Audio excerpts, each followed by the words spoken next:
পশ্চিমবঙ্গের শিল্প স্থাপনের পরিবেশ নিয়ে বিরোধীদের অভিযোগ নতুন নয়। শিল্প বিরোধিতার প্রশ্নে তৃণমূল সরকারের ভূমিকা বিশেষ করে নন্দীগ্রাম সিঙ্গুর আন্দোলনের পর থেকে প্রশ্নবিদ্ধ হয়ে আসছে।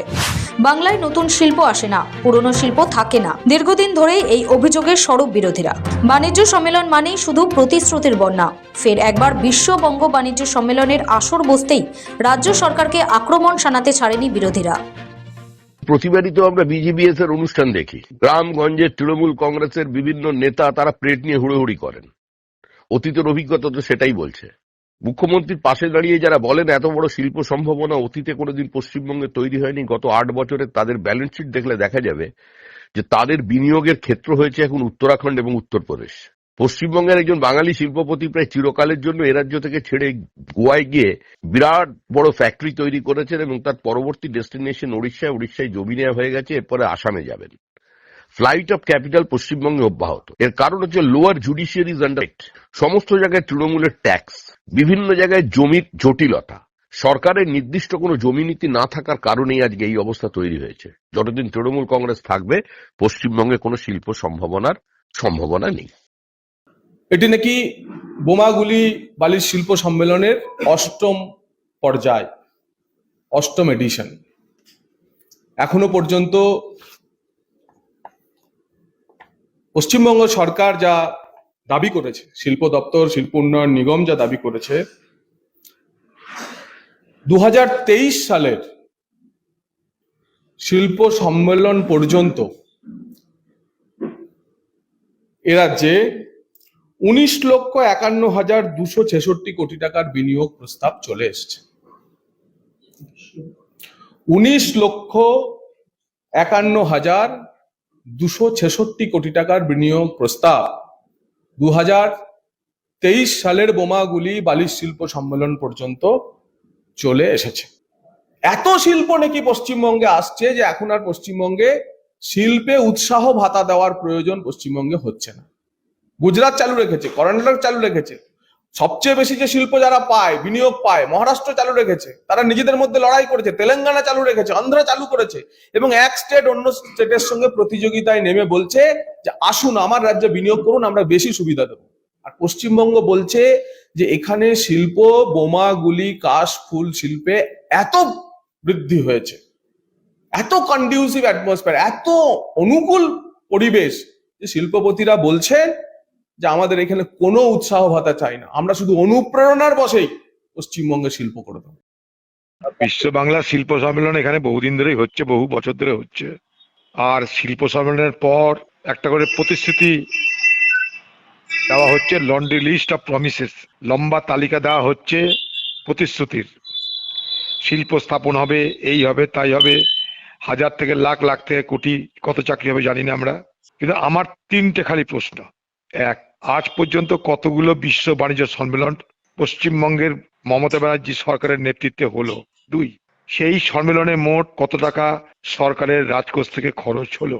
3, সেই সম্মেলনে এখন পর্যন্ত প্রতি বছরে কত টাকা বিনিয়োগের প্রস্তাব পাস হলো, অর্থাৎ প্রস্তাব এলো? 4, যে সমস্ত প্রতিশ্রুতি বা প্রস্তাব এলো তার যে মোট অঙ্ক, তার তুলনায় পশ্চিমবঙ্গে বিনিয়োগ কোথায় কি হলো, তার কত মূল্য, তার পরিমাণ কত আমরা জানতে চাই। অর্থাৎ বিনিয়োগের প্রস্তাব, বিনিয়োগ বাস্তবায়ন এবং সে বিনিয়োগ বাস্তবায়নের মধ্য দিয়ে বাংলার বেকার যুবকদের রুটি রুজির পথ কতটা প্রশস্ত হলো তার বিস্তারিত ব্যাখ্যা আমরা জানতে চাই। তা যদি করেন তাহলে বুঝবো যে বিশ্ব বাণিজ্য সম্মেলন কোনো উদ্দেশ্য নিয়ে করছেন, না হলে বিশ্ব বাণিজ্য সম্মেলন করার মধ্য দিয়ে রাজকোষের টাকা, কোটি কোটি টাকা খরচ করে এই বাংলার অর্থনীতিতে আপনি চাপ সৃষ্টি করছেন এবং বাংলার মানুষকে ধোঁকা দিচ্ছেন প্রতিবার এই বিশ্ব বাণিজ্য সম্মেলন করে। যদিও বারে বারে কেন্দ্রের বিরুদ্ধে বারবার বঞ্চনার অভিযোগে সরব হয়েছেন মুখ্যমন্ত্রী মমতা বন্দ্যোপাধ্যায়। রাজ্যের 8ম বিশ্ববঙ্গ বাণিজ্য সম্মেলন থেকে ফের একবার পরোক্ষভাবে বিরোধীদের প্রশ্নের উত্তর দিলেন বাংলার মুখ্যমন্ত্রী মমতা বন্দ্যোপাধ্যায়। বিশ্ববঙ্গ বাণিজ্য সম্মেলন কোটি কোটি টাকার বিনিয়োগের প্রস্তাব হলেও তা বাস্তবায়িত হচ্ছে কই? বারবার এমনই প্রশ্ন করেন বিরোধীরা। তবে 8ম বিশ্ববঙ্গ বাণিজ্য সম্মেলনের মঞ্চে দাঁড়িয়ে বিরোধীদের সমালোচনার জবাব দিলেন মুখ্যমন্ত্রী। ঠিক কতটা লাভজনক এই বাণিজ্য সম্মেলন তার ব্যাখ্যা দিলেন তিনি। business summits. Some people ask, why this business summit?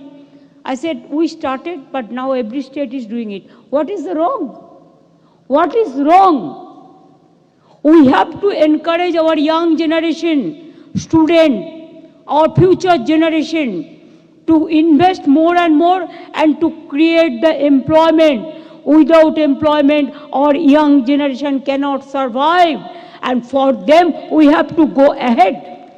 And thus, Bengal is one of the safest and smartest investment destinations. I don't need a clarification from you people who wants to do the politics, but I need the clarification for the common people.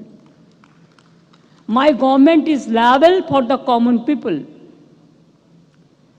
I'm happy to inform you that projects worth more than rupees 12 lakh crore have already taken off, and the remaining are in various stages of implementation. It is not 14 rupees or 15 rupees.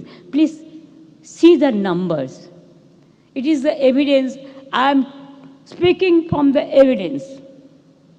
And don't you think that evidence is better than anything else? Where is your evidence? Show me. Bengal holds immense potential. শাসক বিরোধীর এই তরজার মাঝেই রাজ্যবাসীর নজর রয়েছে এবারের বিশ্ববঙ্গ বাণিজ্য সম্মেলনের দিকে। এখনো পর্যন্ত বাণিজ্য সম্মেলন থেকে 12 লক্ষ কোটি টাকার বিনিয়োগ এসেছে। সেই বিনিয়োগের অর্থে কিছু কাজ এগিয়েছে, বাকিটা বাস্তবায়নের প্রক্রিয়ার মধ্যে রয়েছে। ব্যুরো রিপোর্ট, সময় কলকাতা।